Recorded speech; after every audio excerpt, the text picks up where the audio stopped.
అన్ని రీతులా అనువైనదని అశోకవని సీతయుండునని శోభిల్లు శింశుపా తరుశాఖలపై మారుతి కూర్చొని కలయజూచను.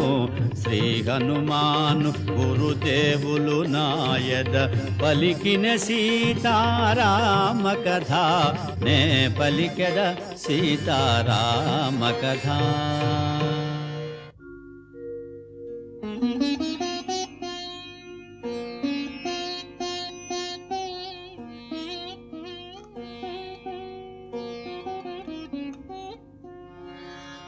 సుందరమైన అశోకవనమున తను కూర్చొనిన తరువు క్రిందున కృంగి కృషించిన సన్నగిల్లిన శుక్లపాక్ష